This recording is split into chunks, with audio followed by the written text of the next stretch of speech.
नमस्कार मित्रों, स्वागत है आपका यूथ एग्रीकल्चर के नए एपिसोड में, नए वीडियो में। आज हम बात करेंगे परवल पटल के बारे में। परवल पटल, जिसको हम हिंदी में परवल और पटल बोलते हैं, अंग्रेजी में इसको हम पॉइंटेड गार्ड बोलते हैं, और उड़िया, असमिया और बंगाली और संस्कृत भाषा में इसको हम पोटोल बोलते हैं।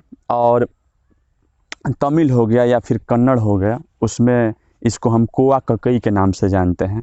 भोजपुरी, अवधी और मैथिल भाषा में इसको परोरा बोला जाता है, और कुछ जगहों पे इसके अलग अलग नाम है, लेकिन आमतौर पे मुख्य रूप से इसको भारतवर्ष में परवल और पटल के नाम से ही जाना जाता है। ये एक पटल का खेत है, और आज इसके बारे में विस्तृत रूप से संपूर्ण बातें इसके बारे में करेंगे। परवल का उपयोग क्या है, परवल में कौन सी खूबी है, परवल में क्या पाया जाता है कि ये सेहत के लिए इतना फ़ायदेमंद है, और परवल की खेती किसान को किस तरीके से कब करनी चाहिए, तो किसान के लिए काफ़ी फ़ायदे का सौदा, काफ़ी बेनिफिट्स ये दे देता है। तो सबसे पहले बात करते हैं कि परवल में क्या पाया जाता है। परवल सेहत के लिए काफ़ी फ़ायदेमंद होता है। इसमें विटामिन B1, B2 और विटामिन C की मात्रा भरपूर पाई जाती है, जो कि हमारे ह्यूमन लाइफ में ये काफ़ी महत्वपूर्ण रहती है, और इसका सेवन हमारे सेहत के लिए काफ़ी अच्छा होता है। परवल का उपयोग हम नित्य अपने घरों में हमेशा सब्जियों के रूप में करते हैं, और हलवाई भाई होटलों में इसका मिष्ठान भी काफ़ी अच्छा बनाते हैं। हम किसी भी अच्छे होटल में जाएंगे तो परवल का मिष्ठान हमें देखने को मिल जाएगा। ये रही परवल का उपयोग हम ह्यूमन लाइफ में इस तरीके से करते हैं। और आगे बात करते हैं कि इसकी खेती किसान को कैसे करनी चाहिए। किसान के लिए काफ़ी फ़ायदे का सौदा होता है, और किसान इसकी जब भी खेती करे तो सबसे पहले इसमें भूमि का चयन काफ़ी महत्वपूर्ण होता है कि ज़मीन किस तरीके की हो। मिट्टी का चुनाव करना काफ़ी इम्पोर्टेंट होता है। पीएच लेवल भी मायने रखता है। तो सबसे पहले ये ध्यान रखें कि जब भी हम मिट्टी का चुनाव करें तो उसकी मिट्टी कुछ ऐसे दोमट मिट्टी होनी चाहिए, और हल्की मिट्टी होनी चाहिए। हल्की मिट्टी और दोमट मिट्टी होने के साथ साथ ऐसा जगह होना चाहिए, वो खेत ऐसे जगह पे होना चाहिए जहाँ पे जल जमाव की स्थिति नहीं हो, पानी उसमें रुके नहीं। और अन्यथा पानी रुकने से ये होता है कि फसल ख़राब होते हैं। और आप देख सकते हैं कि बारिश का मौसम है, तो जल पानी के वजह से ऐसे पीला पड़ जाता है फल, और तने भी गलने लगते हैं। तो ये स्थिति नहीं आए, इसके लिए हमें ऐसा खेत का चुनाव करना चाहिए जिसमें जल जमाव नहीं हो, जल का भराव नहीं हो। दूसरी बात कि इसकी खेती हमें कब करनी चाहिए, तो आमतौर पे इसको लोग नवंबर दिसंबर में लगा देते हैं, खेतों में इसको डाल देते हैं। नवंबर दिसंबर के महीने में इसकी खेती की जाती है, और इसकी खेती, इसका कोई बीज नहीं होता है, इसका बीज इसकी लताएं ही होती है। इसके लताओं को कुछ इस तरीके से, जैसे कि इसकी लताओं को फोल्ड करके, और ये 4-5 कलियां, जो 4-5 कलियां हैं, इसको ऐसे फोल्ड करके और इसको मिट्टी में डाल दिया जाता है, और थोड़ा सा भाग इसका ऊपर छोड़ दिया जाता है ताकि वहाँ से लताएं आ सके।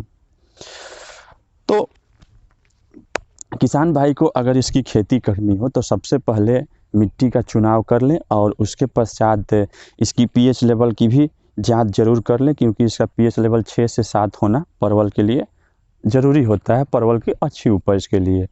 और जब मिट्टी तैयार करें तो उसमें एक चीज़ का ध्यान रखें कि 20 दिन पहले खेत की जुताई करते वक्त उसमें ज़रूर 1 एकड़ में 1 या 2 केजी के हिसाब से ट्राइकोडर्मा डाल करके उसको अच्छी तरह से मिलवा लें, और गोबर का प्रयोग ज़रूर करें, मवेशी खाद का प्रयोग ज़रूर करें, या फिर अगर मुर्गी का अगर विष्ट मिल जाए, मुर्गी का खाद अगर मिल जाए तो वो ज़्यादा फ़ायदेमंद होती है।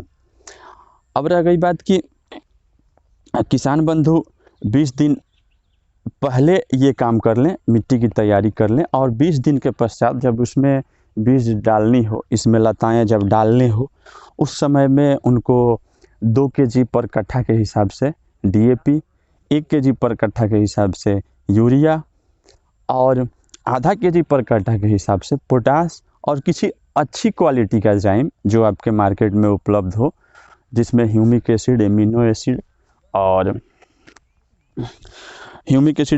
एसिड और फॉलिक एसिड का मिश्रण हो, उसको आप अपने खेतों में 500 ग्राम या फिर क्वालिटी के अनुसार जाइम जिस भी क्वालिटी के का हो उसके अनुसार जो कंपनी सजेस्ट करे उस अनुसार आप खेतों में प्रयोग करके खेतों को अच्छे से जुताई करवा दें और उसके पश्चात इसमें लताओं का रोपण करें।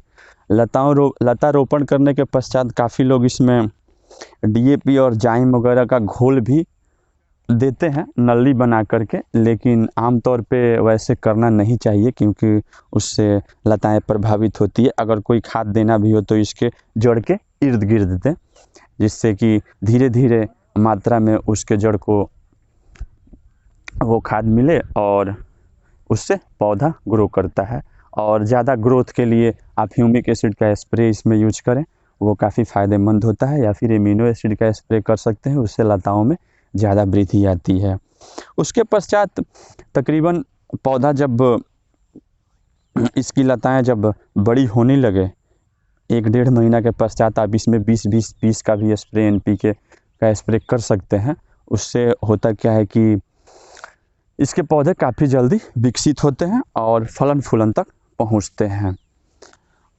अब रह गई बात इसमें सिंचाई की। सिंचाई की ज़रूरत इसमें काफ़ी कम पड़ता है, किसान को सिंचाई का पैसा बचता है। लेकिन कभी कभी ज़रूरत पड़ने पे, जैसे अगर भूमि ज़्यादा सूखी हो गई हो, लगे कि नहीं अब सिंचाई थोड़ा बहुत कर देना चाहिए, तो उस वक्त 1 या 2 सिंचाई किसान को 2-3 महीने के अंतराल पे सिंचाई इसमें करनी चाहिए। बाकी इसमें सिंचाई की कोई ज़्यादा ज़रूरत पड़ती नहीं है। इसकी सबसे ज़्यादा उपज होती है दियर एरिया में, नदियों के किनारे, जहाँ पे किसान कोई भी सिंचाई नहीं करता है। गंगा के गोद में जो किसान परवल का खेती करता है वो कोई भी सिंचाई नहीं करता है, लेकिन फिर भी वहाँ पे सबसे ज़्यादा परवल का उपज होता है। तो वहाँ पे इसलिए उतना उपज होता है क्योंकि पानी हमेशा जमी रहती है, और जब पानी हट जाता है उस टाइम में खेती योग्य भूमि बन जाती है। वहाँ पे किसान वहाँ पे परवल की खेती करता है और उस मिट्टी में काफ़ी ज़्यादा मात्रा में कंपोस्ट होता है, काफ़ी ज़्यादा मात्रा में मिनरल्स होते हैं जो पौधे के लिए काफ़ी लाभकारी होती है, इसलिए वहाँ पे उसका उपज ज़्यादा होता है। अब परवल किसान को काफ़ी अच्छे बेनिफिट्स देता है, वो कैसे हम बात करेंगे।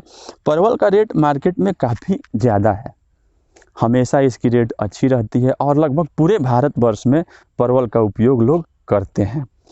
तो परवल की खेती इसीलिए किसान के लिए बेनिफिट्स दे जाती है और इसका उपज भी काफ़ी अच्छी मात्रा में होता है। अभी परवल कम है तो आप देख सकते हैं कि इसमें हर जगह पे परवल लगे हुए हैं और इसकी लताएं अभी काफ़ी ग्रो करती है, काफ़ी ज़्यादा बढ़ती है इसकी लताएं। तो इस हिसाब से ये काफ़ी ज़्यादा उपज देता है और इसके फल काफ़ी ज़्यादा मात्रा में निकलते हैं। परवल फल से तो उपज देता ही है, किसान को आमदनी देता ही है, इसके अलावा इसकी लताएं भी किसान को अच्छा इनकम दे जाती है और काफ़ी मोटी रकम में वो बिक जाती है। जब ठंडी का शुरुआत होता है अक्टूबर-नवंबर के महीने में, इसकी लताओं को किसान बेच देते हैं। वो उन्हीं दियर एरिया के लिए इसको बेचा जाता है जहाँ पे लताएं पानी में बह जाती है, तो वो लोग पुनः खेती करने के लिए जो ऊपरी भाग होता है वहाँ पे संपर्क करते हैं वहाँ के किसानों से और इसकी लताएं वे लोग यहाँ से खरीदते हैं। तो इस तरह से परवल किसान के लिए आम के आम और गुठलियों के दाम जैसी है, क्योंकि इसके परवल भी अच्छे रेट में बिकते हैं और तत्पश्चात इसकी लताएं भी काफ़ी अच्छी रेट में बिक जाती है। 1-2 एकड़ ज़मीन में कोई किसान परवल की खेती किया हुआ है तो निश्चित रूप से वो परवल से काफ़ी अच्छी कमाई कर सकता है, काफ़ी मोटी कमाई कर सकता है। तो आज की जानकारी में बस इतना ही। मिलते हैं अगले वीडियो में किसी अगली जानकारी के साथ। तब तक के लिए धन्यवाद।